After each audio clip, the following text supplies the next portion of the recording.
All right, good morning, everybody. Welcome to session M105, Improving the Federal Financial Reporting and Audit Model.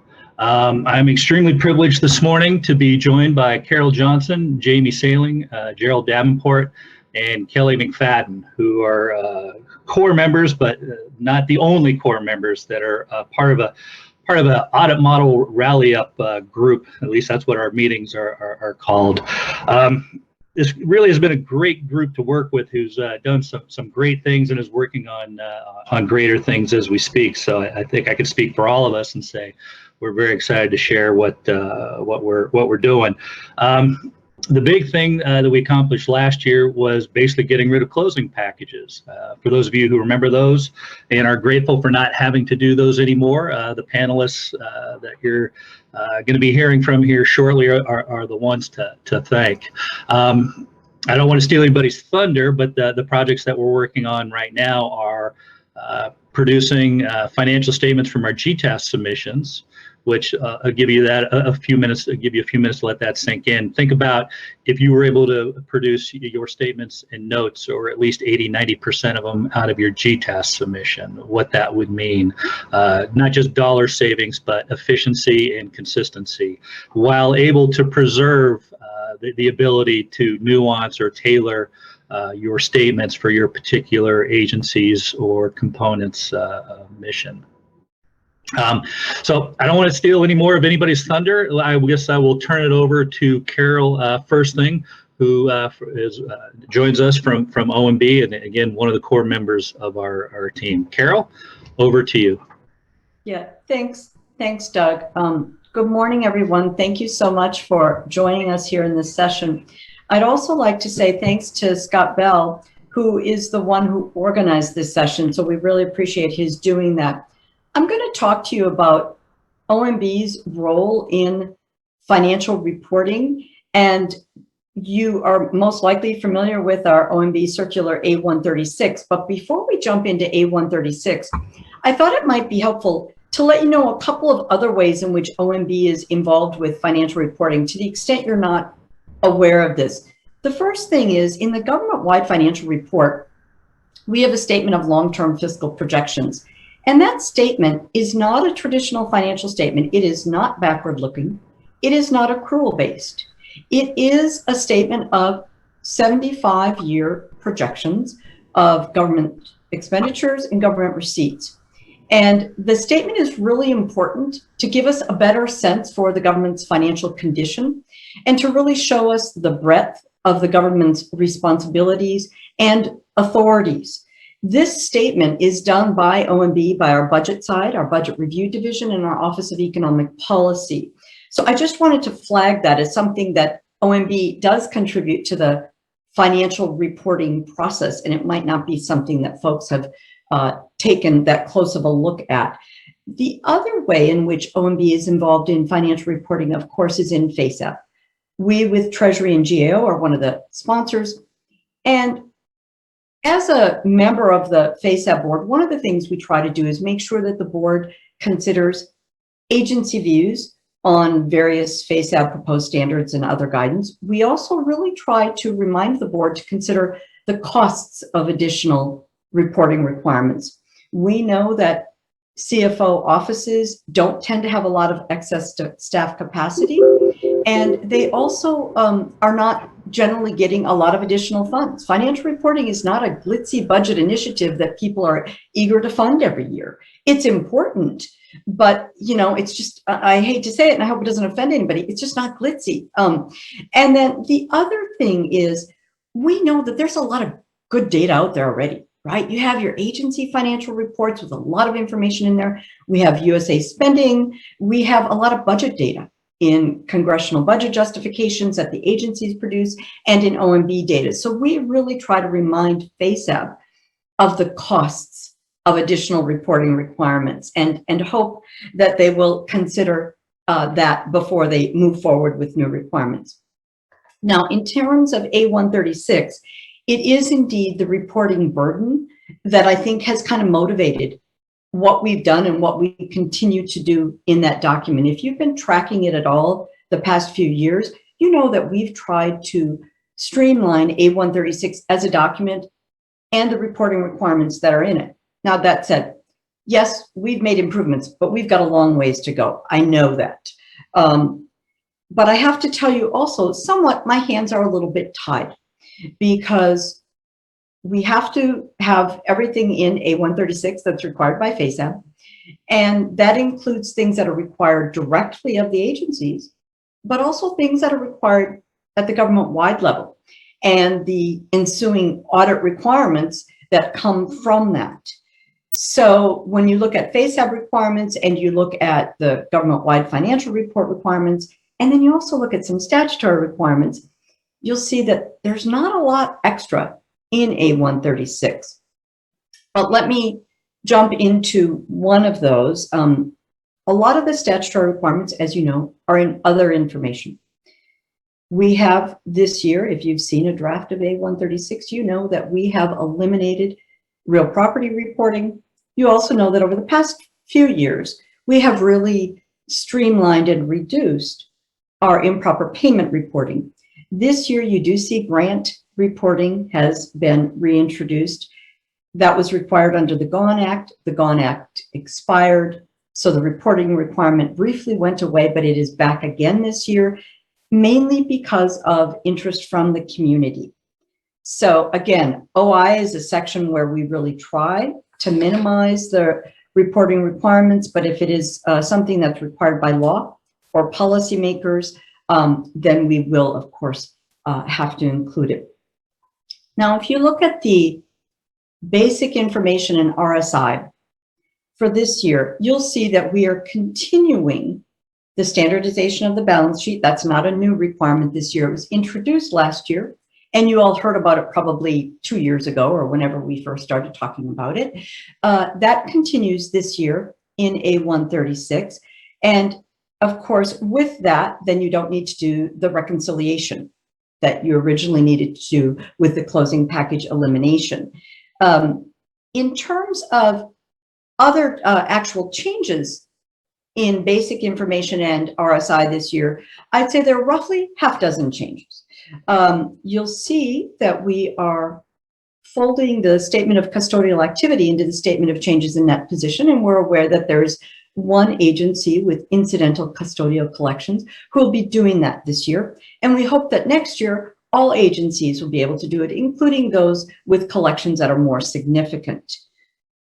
Another change that you'll see pertaining to the statement of changes in net position is a change that arose from a FASAB project. FASAB was working on a debt cancellation project, and then we discovered that in both A136 and illustrative statements in FASAB, we had a couple of categories of financing sources that really weren't informative or necessary. The budgetary financing source and the other financing source classifications really weren't that necessary, so we have eliminated those this year on the statement of changes in net position. Now, a couple of other changes that you see in A136 this year are really needed to support the financial report audit. You will see that we are seeking additional reporting pertaining to dedicated collections requiring both combined and consolidated reporting. We are also requiring more detail on the budget to accrual reconciliation. And we are asking for some information on the loans and loan guarantee program notes. Again, all of this is to support the government-wide audit. Similarly, you'll see some references in A136 for FASB reporters. If you are a FASB reporter, Fiscal Service will be reaching out to you. We do need some more detailed information on investments and on some of the reconciliation statements that used to be a part of the closing package. And Fiscal will reach out to you and let you know the audit coverage that we do need on that information. Now, in terms of the MD&A, you will also see a couple of changes this year. One is that we eliminated the requirement that there be section headings other than the systems control and compliance section. That section must remain in the MD&A, and that comes from OMB's own circular A123. The other sections are not required by name, but the information is still required. You can organize that information, though, by program or in any other way that makes sense to you. The other change that you'll see this year in the MD&A is this is an optional reporting for this year, but it will be required for next year, is pertaining to the climate-related financial risk EO that was signed on May 20th. It requires us to measure, assess, mitigate, and disclose climate-related financial risk. So we are asking agencies in their MD&A to let us know what, if anything, they're done or what they're planning to do in this regard, looking at program costs, looking at assets, looking at liabilities, and just telling us in sort of a paragraph or two what you've done or what you might be able to do. Next year, we will hope to make that a requirement. What is not there this year is any significant FASAB updates. And that really reflects, I believe, the maturity of the FASAB reporting model and the quality of the standards. There really is not a need for major FASAB guidance that affects all agencies, really, anymore. I think that FASAB has done a great job over the past roughly 30 years. And I think you're seeing the maturity of the reporting model and the quality of their guidance reflected in sort of fewer changes. Now, you're probably wondering when A136 is going to be issued. I wish I could tell you. It is in our clearance process. It is moving along. I am hopeful that it will be issued very soon, but I do not have a firm deadline to give you. But I wanted to give you a sense for just some of the changes that hopefully you have all seen. I'm hopeful that this is not new information for any of you because you have presumably seen drafts of A136 that Fiscal Service has circulated via the CRT. So with that, I am going to end, and I believe we are taking questions at the end of this. You now have the good fortune of hearing from our most amazing Jamie Sailing, who, together with a great team at Fiscal Service, produces our government-wide financial report, which I got to tell you, I think it's a fabulous document. So if there's anybody out there who hasn't looked at it, I think you're really missing a lot. So I encourage you to go on Fiscal site and pull it up. But anyway, I'll stop there and I'll let Jamie take it from here. I think we've got a polling question first. Okay. So we toss out before we turn it over to Jamie. Okay. And with a very short answer, please, preferably 1 or 2 words. How can OMB help agencies improve their financial reporting process and/or their financial report? And also, if I could say, if folks want to email me thoughts, please feel free.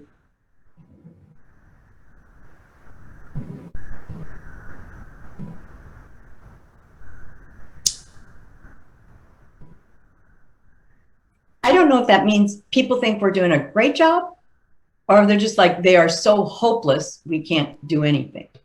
Reduce burden. Yes, totally.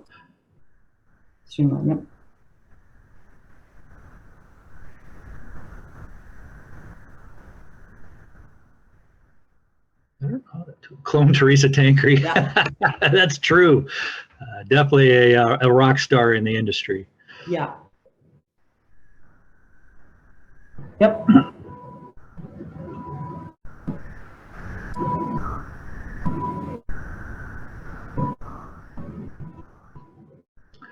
You know what I'm seeing there a lot, Carol, is the A136 timeliness. Yep, of course. And that is why we're trying to sort of preview changes in advance. Now, hopefully next year we will be able to get it out earlier. You know, we were kind of on a path of getting it out sort of a month earlier for a short while there, and then we kind of slipped with the pandemic, but hopefully we can get it out sooner. That's certainly what we're trying to do. And we certainly are trying to streamline it. So if you have suggestions for streamlining, people, please don't be shy. Email me. Yeah, it was interesting. There's a help desk suggestion there. That's kind of an interesting idea. Well, I kind of think you may be it. I am it, and you can certainly email me. All right, I think that's probably it for responses. I think we've got all the major categories. One of the neat things about this this group that I work with is really are some unsung industry heroes. Carol is certainly on that list, cranking out A136. You guys have no idea how much she tries to look out for the agency's best interest. I know we don't always look at as OMB as a force enabler, but I'm telling you, people like Carol over there definitely, our lives would be a lot harder without people like Carol. Same thing on Treasury's side with Jamie Sailing. She was primarily responsible with Kelly McFadden for finding a way to get rid of our closing packages, and now she's exploring financial statements from GTAS with DoD, who we'll be hearing from a little bit later. So with that, Jamie, over to you. Okay, thank you, Doug. Okay, so as you heard from Carol today, a lot of the changes that we're making in A136, and hopefully with those key 3 focuses that I always, every time I think about A136, I feel like what Carol's done really good is aligning to say, okay, we have FASAB requirements, financial statement or financial reporting requirements for the government wide, and legal requirements. And I always go back to that because outside of that, we shouldn't have anything else, right? And so I know Carol and I have been really trying to work on that, and you've heard a lot from her about what those requirements are in A136 and where we've reduced some, and then where some have to come back because of legislative changes or FASAB requirements or additional information needed at the government-wide level. But for me today, what I'm going to talk about is something that Doug started off talking about, is the progress that we've made so far in this group. So a couple years ago, if you go to the next slide, you will see that on the next slide, there is a list of the progress that we've completed so far. And this is where our group started. Our group started with the idea of looking at eliminating the closing package for this 40 significant entities. Now, those 40 significant entities, they're made up of the 24 CFO Act agencies, plus 16 additional entities that OMB and Treasury have deemed significant to the government-wide statements based on dollar amounts or percentages. And so in eliminating the closing package, just as a reminder, I mean, because this group really is dedicated to making sure that we're not only, we're not only trying to improve our auditability for agencies and for the government-wide, but we're also trying to streamline that reporting and the audit. And so, I mean, we're trying to do both of them at the same time and really not put additional reporting burden out there without being able to look at, well, what can we do without? Like, what can we take away? Like, do we have to have all the current reporting that we do? So in eliminating the closing package, I hope that you can see that there's benefits from all perspectives here. So if you look at it, we were able to eliminate the closing package, meaning that that is a whole set of financial statements for federal agencies. So in addition to your normal AFR and PAR that you're doing, you had to do this closing package set of financial statements. So no longer having to prepare those. And then no longer having to have a separate audit on those as well. And then in addition to that, which I think hopefully was a big help with savings of time, is eliminating the significant manual entry that agencies were having to do that into GFRS. Because if you guys remember back, it was manually typing all those numbers in on that separate set of financial statements. And so then from a Treasurer Fiscal Service perspective, then we were able to actually decommission a legacy system. So obviously that's always a great thing to be able to get rid of that legacy support that we had to do. So then as we completed this, this first project, we were always looking into what's next. Because what I think is great about this group is that we always have like some very brainstorming sessions where we're thinking about what more can we do? What other things can we do to help agencies in reducing the financial reporting and the audit for the agencies? And so if you go to the next slide, it talks about the current initiatives that we have going on. So the two initiatives here that we have currently working on. If you look at them, the difference is the first one is more focused on those 40 significant entities. So the same 40 significant entities I talked about on the previous slide. But with that, really looking at, can we utilize their data more? So for years now, we've had our government-wide system, GTAS, and we've used it for various things, I can tell you. But one thing that we've used it for is populating the government-wide financial statement lines. In doing that, though, I know I've heard from several agencies, well, if you can do that at the government-wide level, Jamie, why can't you populate my financial statement lines? So I'm saying, I feel like we're here now, right? We're here, we're finally looking into this, is can we actually utilize GTAS to produce agency financial statements? And so we have a few projects we're working on to look at this. The first one is if we can standardize financial statement lines and as many footnotes as possible between the government, between the federal agencies and the government-wide, then populating those statements and footnotes in GTAS is a very easy thing. It's developing a crosswalk. That's what GTAS is good at, is spitting out these reports based on that agency trial balance data. And so, but then we said to ourselves, well, realistically, we know we can't standardize all financial statements and footnotes. There's going to be some out there that a crosswalk just doesn't get it. And they're going to be customized for the agencies. And so then we saw the need that we have to put out a reporting tool to where agencies can use it across the government. So GTAS plus a reporting tool. GTAS concentrating on that standardized information, the reporting tool pulling in that standardized information, but adding in the customized narrative, the customized MD&As, executive summaries, and even the footnotes or any other statements that we're not able to standardize.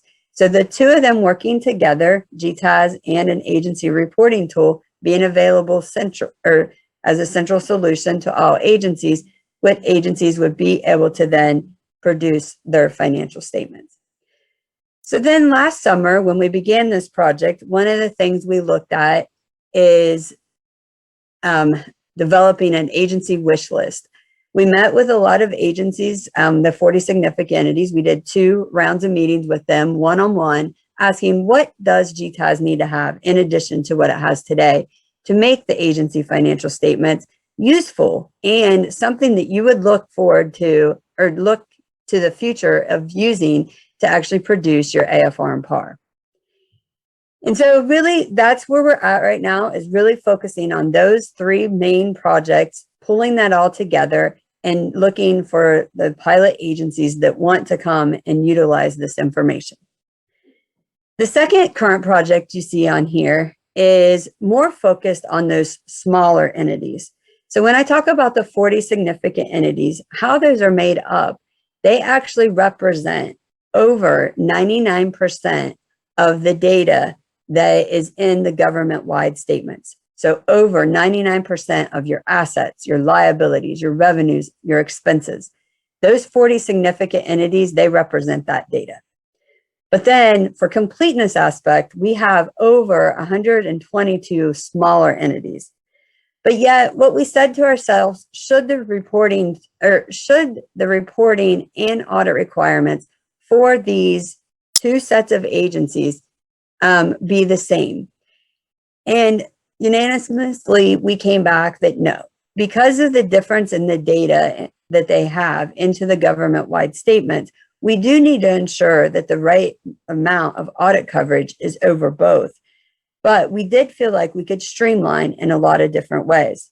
And so that's what you see here, these 3 bullets, is that one of the things we're looking at right away is how much can we eliminate for these small entities, certain OMB requirements. So we can't eliminate this FASAB requirements that Carol talked about. We can't require the requirements from the legislation or the law, but we can eliminate the financial reporting, government-wide financial reporting requirements for these small agencies. because of that difference in data between that 99% and less than 1%, we don't need as much from these small entities. So we are working with Carol to eliminate that. In addition, we are looking and working with FASAB with a pilot they have going on how to maybe streamline or even eliminate the MD&A requirement for these small agencies. And then a longer term approach that we're planning for right now, and we'll be doing a pilot on, is can we take these small entities, maybe not all of them, but maybe a few groups of them, and consolidate them into one financial statement and one audit. And I think for many of you big agencies, you've done this kind of concept at your agency level, maybe, where you have different bureaus or components within your agency that have to have their own set of financial statements, their own audits. But then you kind of consolidate the smaller ones. So it's kind of that same concept that we're looking at the government-wide. So that's our progress we've completed, our current initiatives. And now on to the next slide, we have a polling question for you all. So hearing about what we've done in the past with the current or the completed projects or current initiatives, obviously this group's always looking at what's next. I think Doug a couple months ago already was like, hey, can we start looking at another one? And I'm like thinking, oh my gosh, so we have enough going on? But no. Like with this group, that's the whole idea, is get those ideas out there and keep us going, right? And keep us looking at what's next. How can we continue to report or streamline the reporting and the audit? So if you look at these, I'll just quickly touch on them. Like streamline, eliminate component bureau level audited financial statements is how many bureaus or subcomponents are you guys having audited out there? And could you reduce that? Is it legislatively required? Can we help you change that legislation if needed? Or is it just required in the OMB audit bulletin? Well, if so, definitely talk to us because we can definitely have some influence there. Then the next one, if you've had a clean opinion for, 20 years, should we start consolidating some of the like agencies out there? And then C, the increased use of electronic financial statements to have drill down capabilities. I think that's going to be a thing that definitely GTAS helps us with. But if not in GTAS, still, can we do it at the agency level and drilling down there on your agency websites? And then the cost and performance reporting, where does that fit in our financial statements and with the audit coverage that we have? So it looks like we got some good results there as I was talking about each of one of those ideas. Okay. Definitely thank you all for that input. And with that, now what we're going to hear from is from an agency perspective. Gerald Davenport is going to talk to us about the work that his agency has been doing with us with this agency working group. Good morning, everyone, and thank you, Jamie. And I'd just like to thank Treasury and OMB for a couple of the items that Jamie did mention, the eliminating the closing package, which was a very significant resource requirement for us to prepare every year at the DoD level. And then also the project for streamlining the reporting and eliminate the reclassified statements so that we really are only working with one set of financial statements, because that also was a significant requirement for us to work with, trying to make sure that we had everything mapped correctly, reconcile the two, make sure the DoD AFR was in sync when we wrote that up at the level of the financial government of the United States. So today I'm going to talk with you a little bit about the pilot we're involved with within DoD to generate financial statements using GTAS. And I wanted to give just a real quick background on how we are doing it today and the benefits of moving forward to generate those statements out of GTAS, as well as what we see as some of the audit impacts by moving in that direction. Currently, to do all of our monthly budget execution reports and our quarterly and annual financial statements, we use two modules of a system that we call the Defense Departmental Reporting System. And in each one of those systems, they have various functions. One feeds into the others to ultimately generate the financial statements, as well as pulling the data back in to generate our GTAS bulk files each month. DDRSB, which is our primary reporting system that we use each month to generate a myriad of budget execution reports and our GTAS bulk trial balances. It standardizes our incoming accounting data from our various ERPs and legacy systems. We also have capabilities to input journal vouchers for undistributed information that's held back at a departmental level, as well as to clean up out of balances that we research and find caused by tie point differences, differences between cars and what is reported in our field systems, and get those in balance before we submit the trial balance to GTAS at the end of the month. On a quarterly basis and the annual basis, when we generate our financial statements, we then feed trial balance data out of that budgetary module over into our audited financial statements, which then generates all of our individual statements, as well as our footnotes, and including the capability to input our narrative for each of the disclosures. And we do that not only for the DoD consolidated set of statements and notes, but also for our 9 required by the OMB audit bulletin for the services and some other roll-up components, as well as for several standalone defense-wide activities that also generate their own set of financial statements and notes that are audited on an annual basis. So why are we doing the audit? Well, really, we had talked to Jamie a few years ago on one of our visits with Treasury to, what would be some things that we could do down the road to maybe, pull GTAS more in line with what we're doing at a DoD basis as well as a government-wide basis. And we really saw a lot of potential savings in being able to generate the financial statements out of GTAS. For one, you would have the source data that's being used to generate the government-wide statements, so there wouldn't be any type of difference between what is consolidated at the DoD level versus what's also then rolled up at the government-wide level.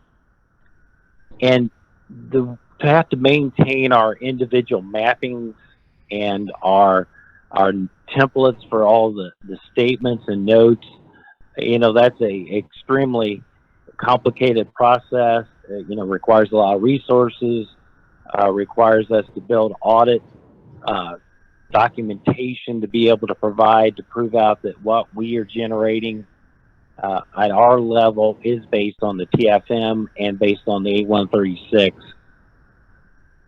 And with looking at standardizing the templates at the government-wide through Treasury, just saw that as being another way to bring DoD's reporting closer in line with Treasury and eliminate some duplication of efforts and trying to make all that pull together at our level as well as the Treasury level.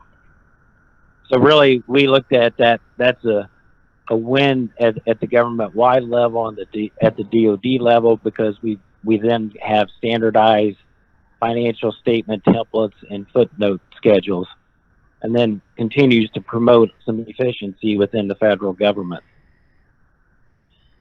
Now, when we start to do that, there is an impact on our DoD processes because of the size of DoD. We have nearly 1,500 individual TASs that we report each month. We probably generate 30 to 40 individual financial statements on a quarterly basis.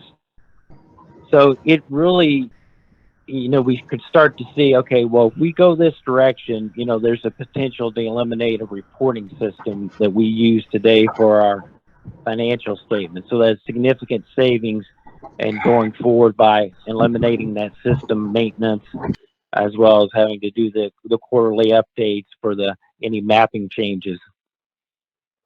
Then it would also move the burden for maintaining all those statements and footnotes out of DoD and over to Treasury. And with Treasury already working to standardize the government-wide statements and notes, it just really made sense to partner up with them to produce that.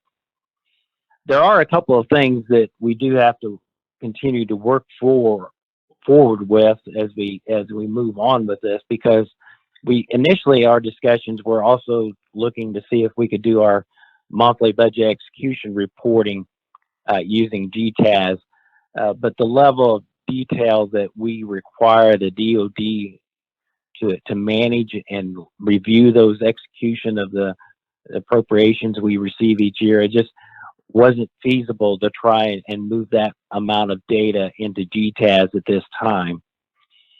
And then in the interim, we are going to have to maintain a version or an intermediary system in order to continue to do our input of adjustments and information that's not contained in our field accounting systems, as well as trying to put some things in that are potentially only for a financial statement purposes that wouldn't be fed in from our submitters each month. Then as we look at the current DoD audit, we saw a couple of things that might be impacted too. Probably the big thing was, and this is a positive, it would remove any interpretation that DoD has on A136 and TFM requirements. So that was a plus. We would move that up to Treasury for them to work with our auditors on that.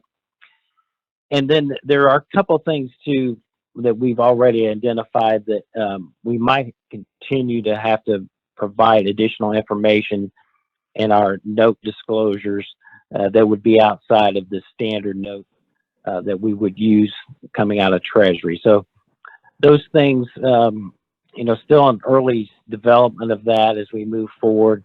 But all in all, as we move on this pilot, we really continue to seeing it as being very positive as we roll that out. So that's where we're at with our pilot and working in conjunction with the OSD staff and the Treasury staff. And with that, I'll turn it over to Kelly McFadden from the DOJ. Well, if I could put in a quick intro, two things. First, for DFAST, just so everybody knows, participation in this project was voluntary. I went to DFAST, said, hey, look, here's this idea we're toying with. It seems like a good one to me. Treasury's looking for a pilot. DFAST stepped up and said, you know what, we see the benefit too. We understand it's going to be a burden for us, but we see the value. We think it's enough. We'd like to take that on. So kudos to Gerald and his folks for taking that on. All right, and introduce Kelly real quick, who's been a godsend to this group. 9 times out of 10 when I'm dealing with my IG friends, and even though I'm the first one to say IG and management want the same thing, usually when I'm talking with the IG, we're on different sides of a particular issue, and why it's been. That's what makes this project so much all the more special with Kelly, because it actually is OIG and management working side by side for better financial reporting, and Kelly really has been an outside the box thinker and has really given us some great ideas along the way that really has made our past and future successes a whole lot easier. So Kelly, thank you for what you've done, and over to you. All right, thanks, Doug. Good morning, everyone. Really excited to be here, and really excited to be part of this panel. It's just a great group of people, very committed, very hardworking. I'm really happy to be a part of it.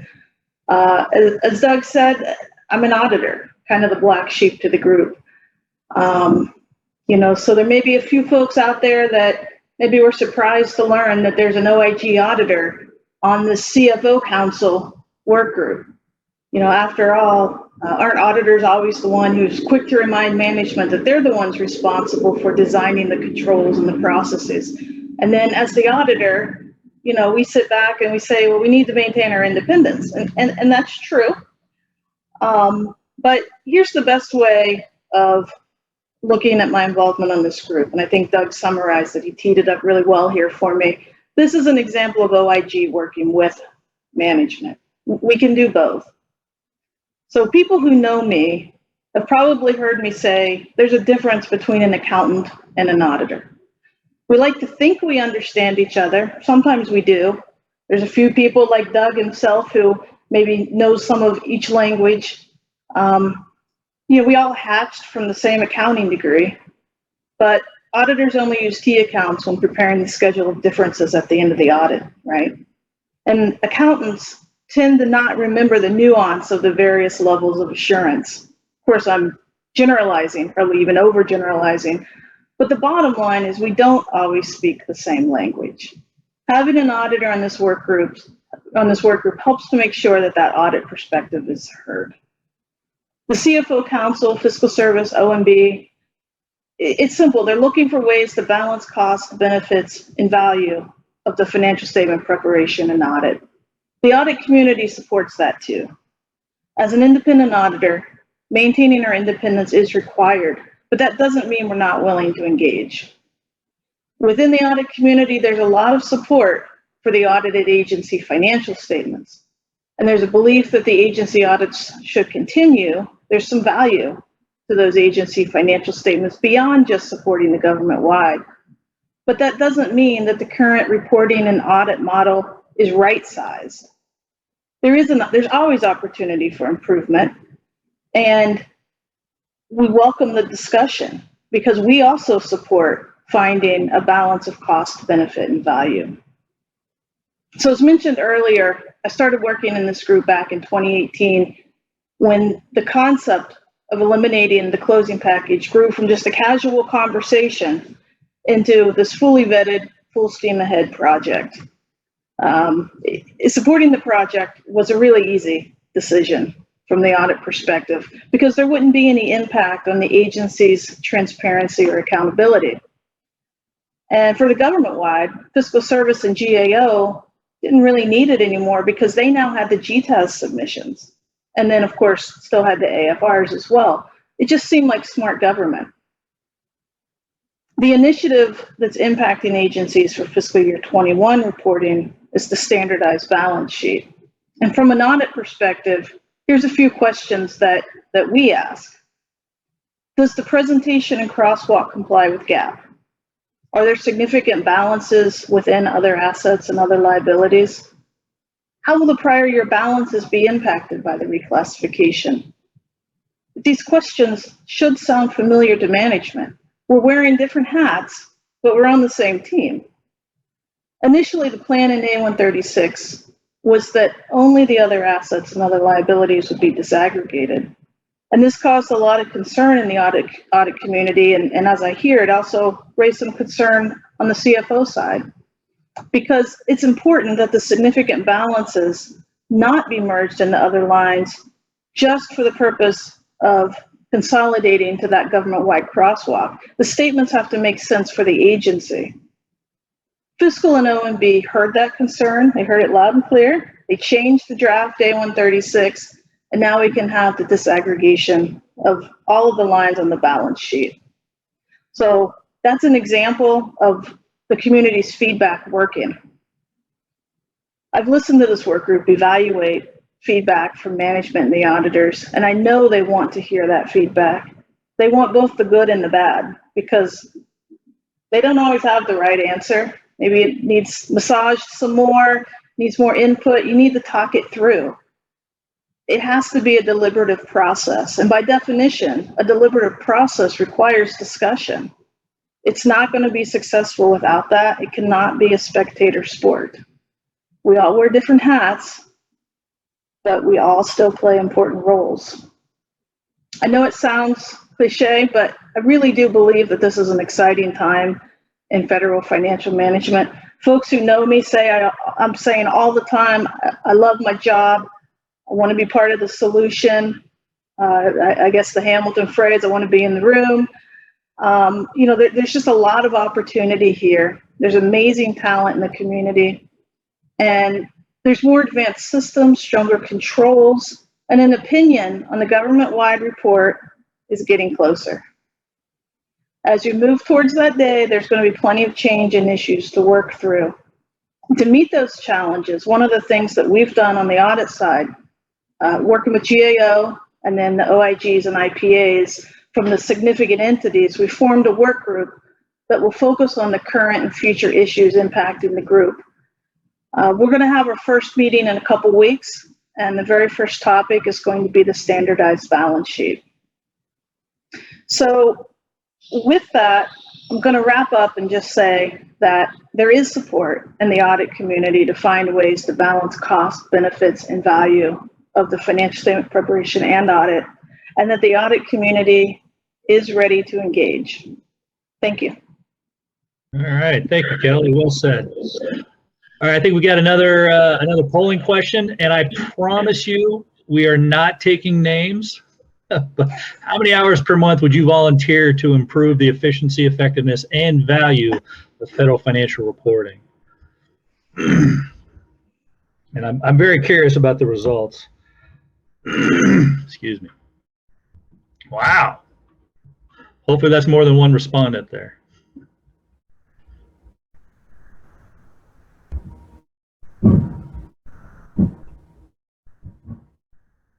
All right, while these roll in, what I find interesting about this question is I've done a lot with AGA, and I've been on certain committees and projects with OMB.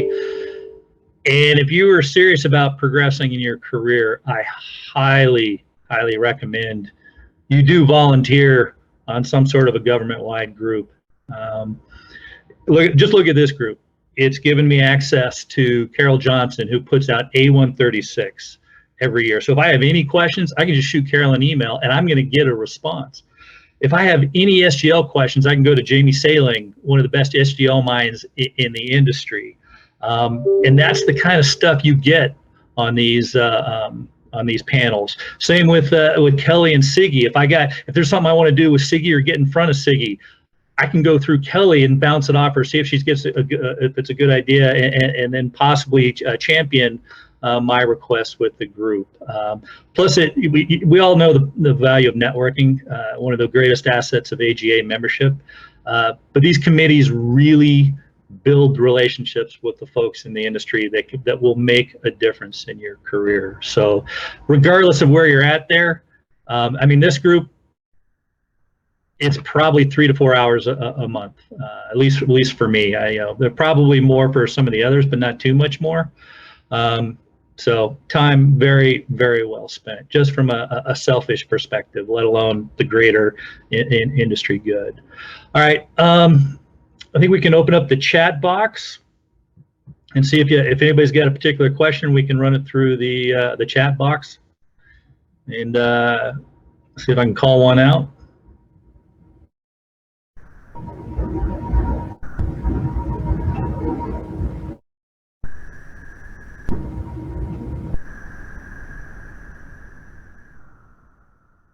All right, I don't know if I'm missing it, but I'm not seeing any questions come in. At least the chat box I'm looking at.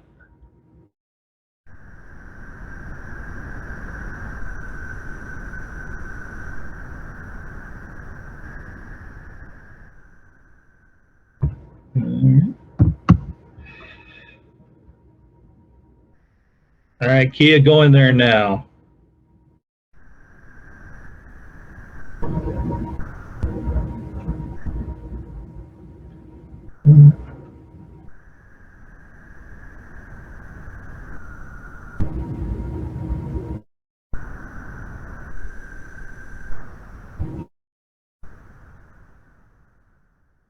All right, the leading question. One problem with using GTAS to produce statements is that most auditors say that fund balance with Treasury on agency statements should not be forced to agree with Treasury records because Treasury could be wrong. Perish the thought. An agency statement should be consistent with its own records, and if there are cash transactions they haven't researched yet, they should not be replaced on the agency statements. So, Jamie, you want to? It sounds like you're probably best suited to tackle that one. Well, I definitely agree with the thought process that you should not ever force something to match, right? And that if the Treasury fund balance with Treasury and CARS that feeds over to GTAS is not right, then we shouldn't force our SGL reporting or our financial statements to match that. We need to get it fixed. And I know that sometimes that means that there's this CARS scorecard that, you know, if you report a transaction after a certain date, that you might get a yellow or a red. But I think in having accurate data is a lot better than worrying about that yellow or red that happens on that scorecard that month. So I definitely agree with that part. So right. So like, I mean, if you're using GTAS to produce your financial statements and your fund balance with Treasury is wrong in GTAS, that's coming from CARS transactions that you're doing, like either your Betsy reporting or on your CTA, and we can always fix that. And so that's what we need to do, is we need to get those transactions fixed. There is a feed that happens between CARS and GTAS on a daily basis, so it's never too late. It gets updated every day. So we get those fixed, and then in GTAS, it should then represent the correct fund balance with Treasury. And then hopefully, I mean, that reconciliation is happening on a monthly basis, if not a daily basis, since a lot of agencies are doing the daily reporting with the Betsy transactions. All right, real quick, because we're at time, actually a little bit over, but there's 27 questions around. Is there and this is for you, Carol, is there a handout or slide with A136 changes? I do not have a handout or slide, but in the draft A136, which is in our clearance process right now, which I think many folks have, and I'm also happy to send people, there is a summary of changes table. So I think that could be used for that purpose. So if anybody wants to email me, it's C, S as in Sam Johnson, at omb.eop.gov. I'm happy to send you the current draft A136 that's in clearance, and you can use the summary of changes table to get a sense for the changes that have been made this year. All right, thank you. All right, folks, we are at time. Thank you very much for your attendance today, and a special thank you to the panelists, not just for today, but for all that you do for our group and the industry. All right, have a good day, everybody. Enjoy the PDT. Bye-bye.